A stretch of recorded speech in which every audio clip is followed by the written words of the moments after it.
جو ملک میں نفرت کی سیاست عروج پر ہے، جس قسم کی تقسیم ہمارا سیاست میں آج موجود ہے، شاید ہمارا تاریخ میں ایسے ہم نے کبھی نہیں دیکھا۔ دن رات اگر آپ ٹی وی کو کھولے تو ہم ایک دوسرے کو گالیاں دے رہے ہیں، برا بلا کہہ رہے ہیں، یا ہم چور ہے یا وہ چور ہے، یا ہم غدار تھے یا وہ غدار ہے۔ اتنا اہل، اتنا کامیاب، اتنا قابل کہ وہ انصاف بھی دلواتے ہیں، ڈیم بھی بناتے ہیں، اور جناب اسپیکر مہنگائی کا مقابلہ بھی کر سکتے ہیں۔ وہ تو سموسے اور ٹماٹر کی قیمت بھی ادا کر سکتے ہیں، طے کر سکتے ہیں۔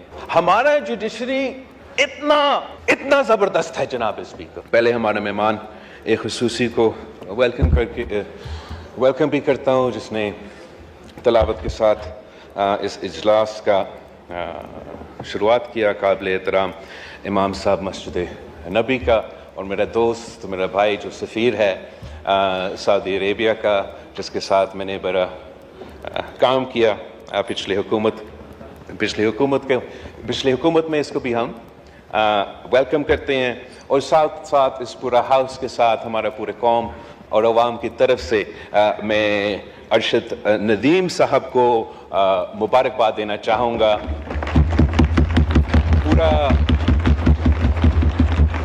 پورا قوم اس کی جیت کو سراہتا ہے، فخر کرتے ہیں کہ جیسے خواجہ صاحب نے کہا، جیسے آپ نے کہا کہ اس نے اپنی محنت کے نتیجے میں جو ناممکن تھا وہ ممکن کر دیا۔ اولمپک ریکارڈ توڑ کے پاکستان کے لیے جیولن میں گولڈ میڈل واپس لے کر آ رہا ہے، اور اس پہ ہم سب فخر بھی کرتے ہیں۔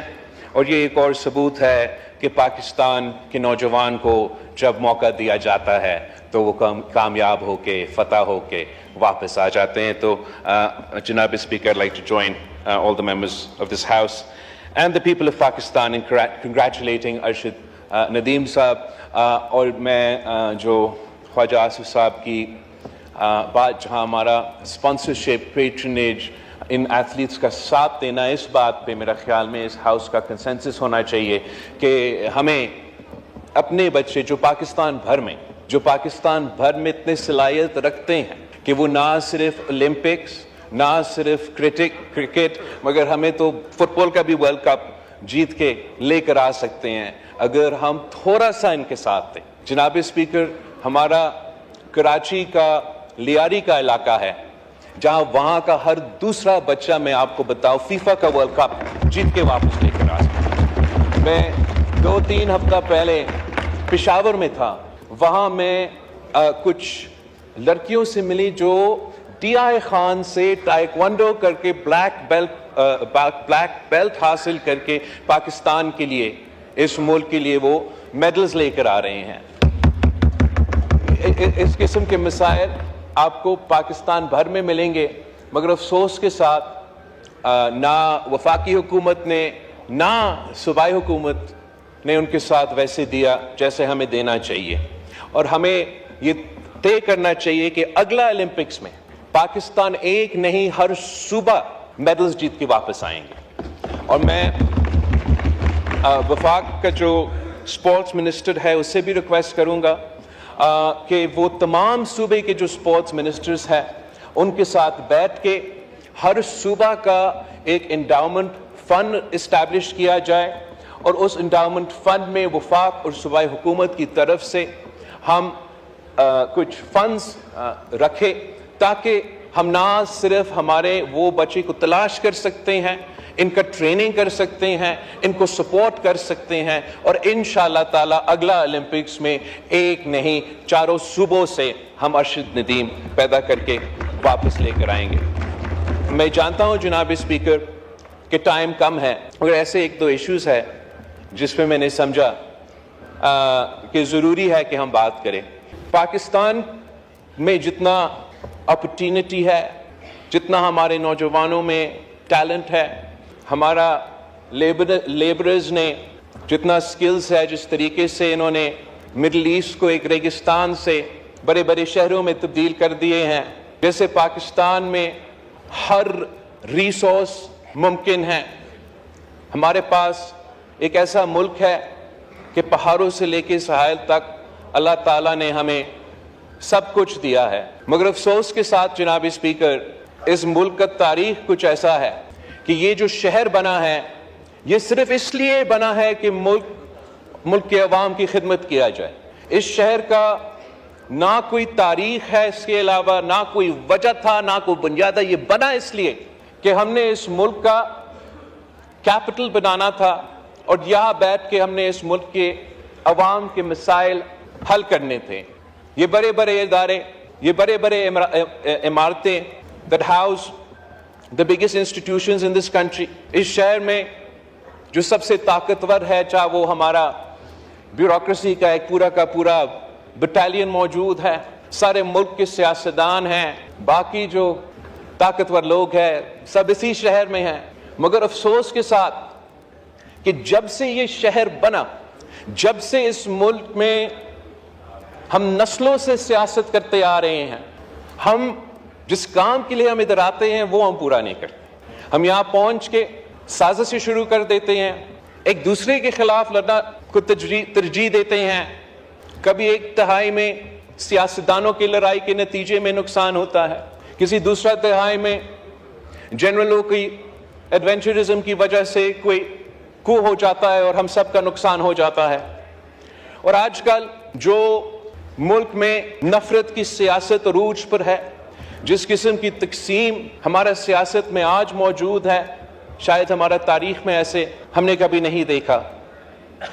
اور اسی تقسیم اور اسی نفرت کی سیاست کی وجہ سے پاکستان کی عوام جو اس وقت معاشی بحران سے گزر رہے ہیں، مہنگائی، بے روزگاری، غربت سے تنگ ہیں، ہم نہ صحیح طریقے ان کا مدد کر سکتے ہیں۔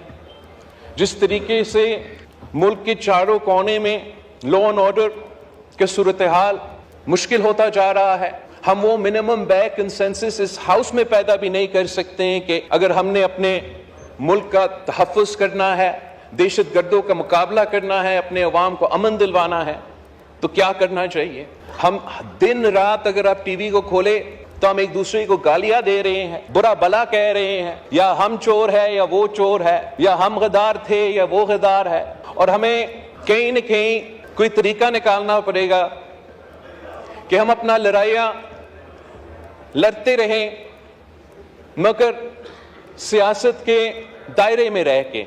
اور جب ایک طرف سیاست ہے، وہاں ہمارا ذمہ داری ہے کہ ہم مل کے جو مشکلات قوم اس وقت کا مقابلہ کر رہے ہیں، ہم ان کو ایک حل نکالیں۔ میں ایک ایگزامپل سائٹ کرنا چاہوں گا جناب اسپیکر کہ ہر پاکستانی کے لیے، خاص تر جو پاکستان کے سیاسی کارکن ہیں، وہ جو بنگلہ دیش کا حالات ہے وہ بڑے غور سے دیکھ رہے ہیں۔ اب دیکھیں، جو احتجاج وہاں شروع ہوا وہ ان کا فوج میں جو شہید ہوئے تھے ان کے کوٹا کے اوپر، احتجاج فوج میں ان کے جو جنگ تھا اس میں ان کے شہیدوں کے کوٹا کے اوپر کہ یہ نہ ہو۔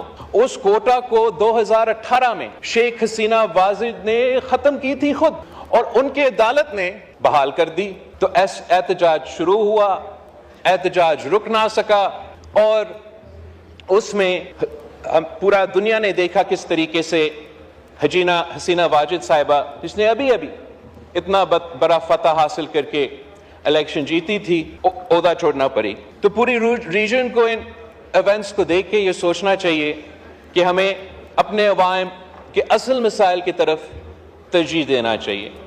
پاکستان کی جو حالات ہے وہ کوئی ایسے ہیں جناب اسپیکر کہ کچھ آپ کے ہاتھ میں ہے، کچھ آپ کے ہاتھ میں نہیں ہے۔ اس وقت جو کرائسس آف دا منتھ ہے، جو ادارے کے درمیان ایک فاصلہ نظر آ رہا ہے، اور یہ فاصلہ اس لیے بن رہا ہے کہ ایک ادارہ اس ادارہ میں بار بار مداخلت کرتا ہے۔ ہم نے اپنا جوڈیشری کا تاریخ تو پورا ملک کے سامنے ہے، مگر ہم نے دنیا کا، جیسے ارشد ندیم صاحب نے کوئی گولڈ کا تاریخ رکت کی ہے، تو ہمارا جوڈیشری نے بھی جناب اسپیکر ویسے ورلڈ ریکارڈز توڑ دیے۔ ماشاءاللہ پاکستان کا جو جوڈیشری ہے وہ اتنا قابل ہے کہ وہ نہ صرف عدالت چلاتے ہیں, وہ تو جناب اسپیکر ڈیم بھی بنا سکتے ہیں. ہمارا ماشاءاللہ جناب اسپیکر جوڈیشری اتنا اہل, اتنا کامیاب, اتنا قابل کہ وہ انصاف بھی دلواتے ہیں, ڈیم بھی بناتے ہیں, اور جناب اسپیکر مہنگائی کا مقابلہ بھی کر سکتے ہیں. وہ تو سموسے اور ٹماٹر کی قیمت بھی ادا کر سکتے ہیں, طے کر سکتے ہیں. ہمارا جوڈیشری اتنا زبردست ہے جناب اسپیکر کہ میں سمجھتا ہوں کہ کوئی جوڈیشری پوری دنیا میں ان کا مقابلہ نہیں کرے. ہمارے ہاں اتنے بڑے ثانیہ ہوئے ہیں, بڑے ثانیہ ہوئے. میں تو اپنا پارٹی کا اور اس ملک کے بارے میں کہوں تو شہید محترمہ بینظیر بھٹو کا شہادت, قائد عوام شہید ذوالفقار علی بھٹو کا شہادت, اور اس طریقے سے پاکستان کے شہریوں کے اپنے کیسز, اپنے شکایتیں, جو کہ آج تک انصاف کا منتظر ہے. ہم تو جوڈیشری کے شکر گزار ہیں. ہمیں 3 نسلوں کا جدوجہد لڑنا پڑا. 1970 سے لے کے 2024 تک انتظار کرنا پڑا, بٹ آخر قائد عوام شہید ذوالفقار علی بھٹو کو ہمارا جوڈیشری نے اس حد تک انصاف دیا جناب اسپیکر, اس حد تک کہ غلط ہوا کہ فیئر ٹرائل نہیں ملا, مگر ساتھ ساتھ یہ کہتے ہیں کہ ہم اس کے بارے میں تاریخ کو درست کرنے کے لیے کوئی واضح عمل نہیں اٹھا سکتے ہیں. جب ڈیم بنانے کی بات آتا ہے جناب اسپیکر, ٹماٹر اور سموسا کی قیمت طے کرنے کی بات آتی ہے جناب اسپیکر, تو آئین اور قانون پتہ نہیں کہاں چلا جاتا ہے. جب انصاف کی بات آتی ہے تو آئین اور قانون کو فیسیلیٹیٹ کرنا چاہیے, ہمارا ملک میں ایک رکاوٹ بن جاتا ہے. یہاں پاکستان کی سیاست میں ایک سٹارم ان ٹی کپ کو ایک فل بلون کانسٹیٹیوشنل کرائسس میں تبدیل کیا جا رہا ہے, اور یہ کرائسس کا ذمہ دار نہ آپ ہو جناب اسپیکر, نہ میں ہوں, نہ وزیر اعظم, نہ اس ہاؤس میں کوئی بیٹھا ہوا شخص. This is a crisis of the judiciary, by the judiciary and for the judiciary.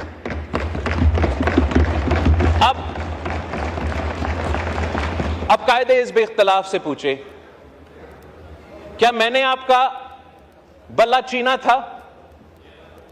کیا میں نے آپ کو کہا کہ آپ کے الیکشنز غلط ہے اور اس کے نتیجے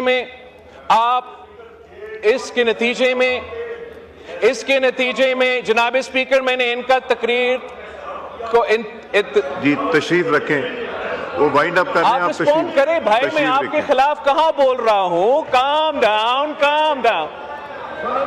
قائد حزب اختلاف صاحب میں بولنے تو دے. تشریف رکھیں, وائنڈ اپ ہو رہا ہے, تشریف رکھیں. اینی جناب اسپیکر, مقصد یہ کہ میں نے تو نہیں کیا. عدالت نے کہا تھا کہ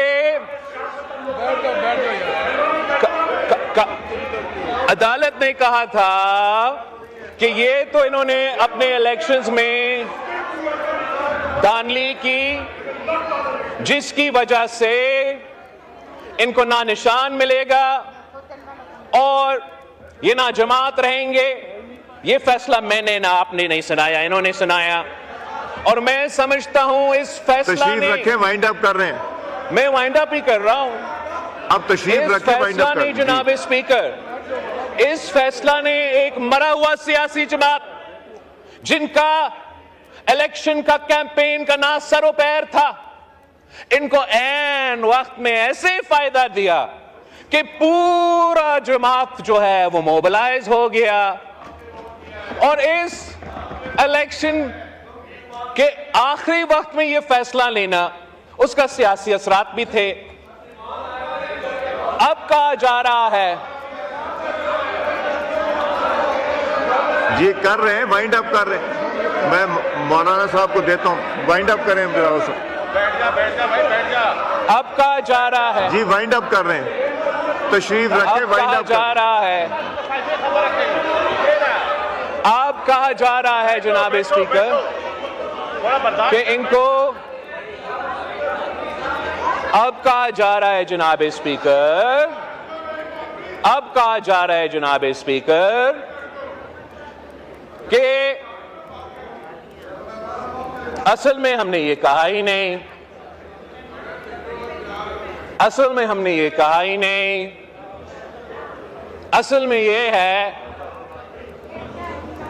کہ جو انہوں نے مانگا بھی نہیں، جو آئین اور قانون میں گنجائش بھی نہیں، ہم ایسی سیاسی فیصلہ دیتے ہیں جس سے ان کو بس آپ ایسے دے دیں یہ سیٹیں جیسے یہ ٹافی ہے اور ایسے آپ بانٹے۔